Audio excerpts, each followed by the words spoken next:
북한 해킹 배후가 북한 김수진 조직인지에 대해서 단정할 만한 증거가 부족하다며 선을 그었습니다.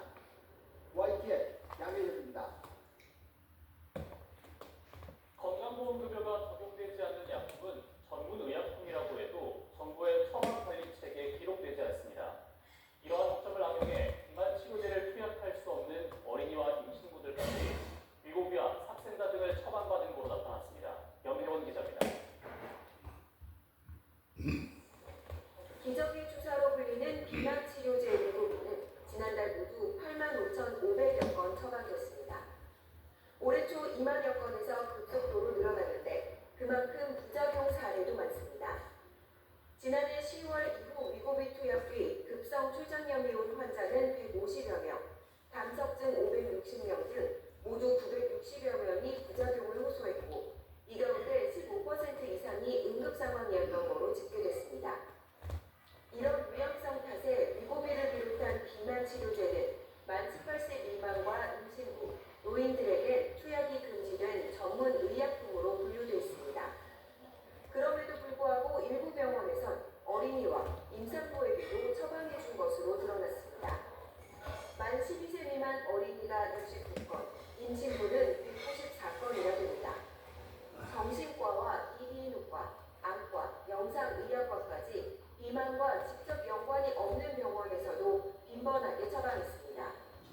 이런 일이 가능한 건 비만 치료제가 건강보험 비급여 약품이기 때문입니다.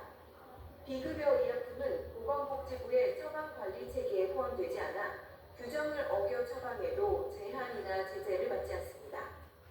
식약처 의약품 품목 허가시 투약 기준을 지키지 않아도 의사약사를 규제한 법제품과 맞닿지 않은 것도 문제고, 오남용 의료 의약품으로 지정해서 관리하는 제도가 식약처가 운영하는 제도가 있어서 그 제도를 활용해서 의약품에 대한 관리, 또 시판 후 부작용에 대한 감시 체계 이런 것도 정상치 중인 사람에게도 쉽게 처방해주는 이른바 성지병원까지 입소문을 타고 있는 상황 속에 정부의 규제는 물론 의료계의 자정 노력도 필요하다는 지적입니다. YTN 염혜원입니다.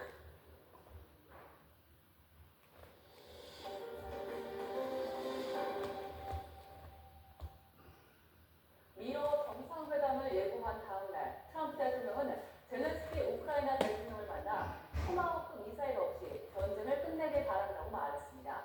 우크라이나의 마지막 희망인 토마호크 제공이 시기상조라며 사실상 거부 의사를 밝힌 것으로 풀이됩니다. 정유진 기자의 보도입니다. 젤렌스키 우크라이나 대통령을 백악관에서 다시 만난 트럼프 미 대통령은 전날 통화한 푸틴 러시아 대통령 얘기부터 꺼냈습니다. 푸틴 대통령도 전쟁을 끝내고 싶어 한다면서 우크라이나의 토마호크 미사일 지원 요청에 시기상조란 입장을 보였습니다. Hopefully we'll be able to get the war over with without thinking about Tomahawk. I think we're fairly close to that. 실망한 젤렌스키 대통령은 미국의 장거리 무기 지원이 절실하다고 재차 강조했습니다. And I think this is momentum to finish Russia's war against Ukraine. I think that, yes, we understand that Putin is not ready. I think not ready.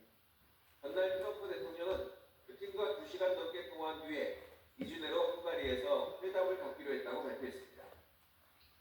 발빠르게 미국과 회담 준비에 나선 러시아는 특사를 통해 트럼프의 관심을 끌 사업 대안까지 던졌습니다. 러시아 북동과 알래스카를 잇는 이른바 푸틴 트럼프 철도 터널을 건설해 미러 공동으로 대규모 일자리를 만들자는 겁니다. 미러 회담이 성사되면 푸틴 대통령은 전쟁 범죄 혐의로 국제 형사재판소 체포영장이 발부된 이후 처음으로 EU 회원국을 방문하게 됩니다. 친러 성향의 헝가리에서 미러 정상회동 급진 전에 유럽연합은 크게 당혹해하고 있습니다.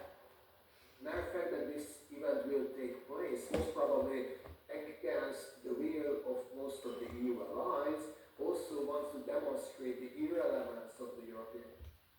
뉴욕타임스는 지난 8월 알래스카 미러 회담이 성과 없이 끝나면서 푸틴은 2달간 전쟁할 시간을 벌었다고 되짚었습니다. YTN 정신입니다. 우크라이나와 이스라엘에 전력을 쏟아본 미국이 미사일 재고 바닥이라는 심각한 상황에 놓였습니다. 미국은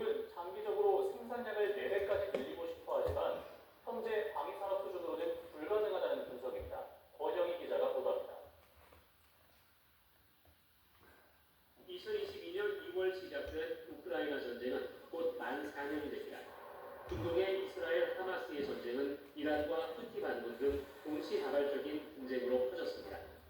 여기에 제공한 미국 미사일은 거의 소진됐습니다. They do want to have the anti-missile missiles, okay, as they call it, the Patriots. And we're going to see if we can make some available. You know, they're very hard to get. We need them. We were supplying them to Israel. 미국은 미사일 재고가 40% 이상 줄었다고 파악합니다.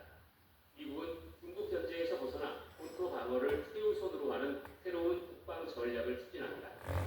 동맹국 지원과 본토 방어를